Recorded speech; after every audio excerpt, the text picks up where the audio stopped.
Friends, आज हम आपको एक नए व्लॉग में खुशामदीद कहते हैं। और आज का हमारा व्लॉग एक ऐसी पुरअसरार जगह पर वाक़या है जो कराची से मशरक की जानब तकरीबन 30 से 35 किलोमीटर के फासले पर वाक़या है।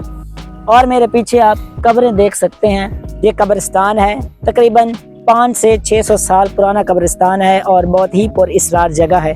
और जो हेरिटेज है, सिंध का हिस्टोरिक हेरिटेज, उस लिस्ट में इस कब्रिस्तान का भी नाम आता है। दोस्तों, कहा जाता है कि कई बलोच सरदारान की भी यहाँ पर कब्रें हैं और इनके यूनिक स्ट्रक्चर की वजह से दूर दूर से लोग आते हैं इस कब्रिस्तान को विजिट करने, जहाँ पे आपका रुकने को दिल करता है।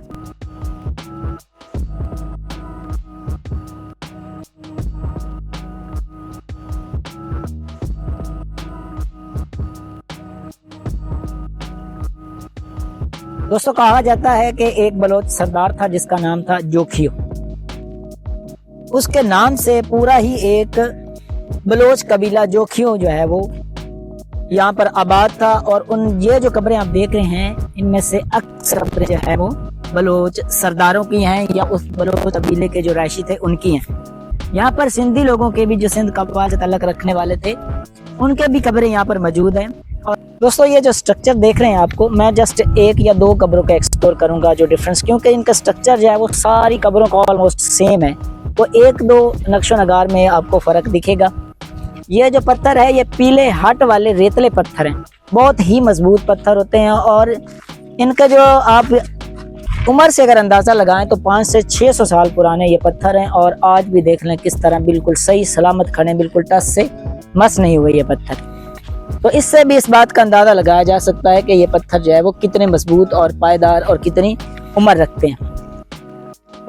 बाकी आप देखें दोस्तों, ये एक चीज़ मैं आपको नोट करवा दूंगी, वो सामने आप कब्र देखें, नीचे जो इसका जो है वो सूरज टाइप का एक निशान बना हुआ है। और इस तरफ देखें तो बना हुआ ज़रूर है निशान, लेकिन ये बिल्कुल छोटा है और नक्शो नगार जो है वो उसकी निस्बत इसके डिफरेंस है।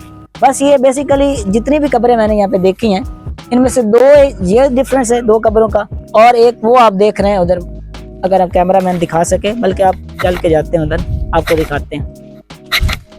बल्कि ये देख, ये नीचे से इस तरह, मतलब यूं कह के बरामदा सा बना हुआ है और इसके ऊपर जो है वो कब्र बनाई गई है।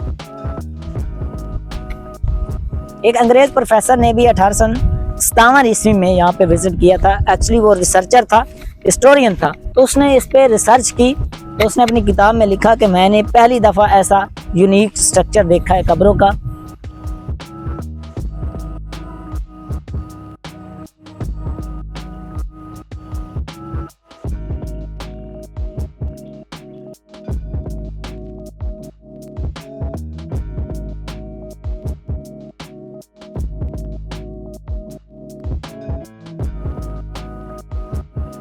डियर फ्रेंड्स, एक और यूनिक चीज़ जो हमने यहाँ पे नोट की वो ये है कि आप देखते हैं कि बाज़ दफ़ा ना एक ही सेन बना होता है और उसके ऊपर जो वो 4 कब्रें 3-5 होती हैं। बेसिकली ये एक ही खानदान के लोग होते हैं जो इकट्ठे दफन किए जाते हैं।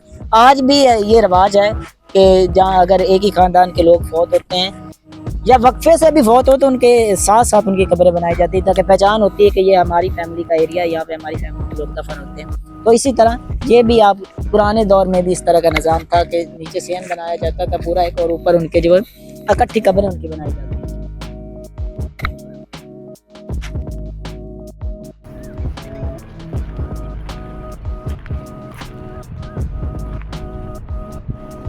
पुराने ज़माने में जिस तरह के हमने और उस्मान ड्रामे देखे ना, इस तरह को अब मट्टी चढ़ाकर ऊपर पत्थर रख दिए करते, ये उस टाइप की कब्रें बनी हुई हैं। ऐसा कहा जाता है, ये पता नहीं सच है कि झूठ है, ये जो कब्रें होती हैं वहाँ की रियाया की होती हैं इस तरह की। और जो वहाँ के सरदारान थे, अमीर लोग थे जो उन रियाया पे हुकूमत करते थे, उनके लिए उस तरह की कब्रें बनाई जाती थी बाकायदा एक मखसूस स्ट्रक्चर के साथ। ये जो कब्रें हैं ये उस वक्त की रियाया थी।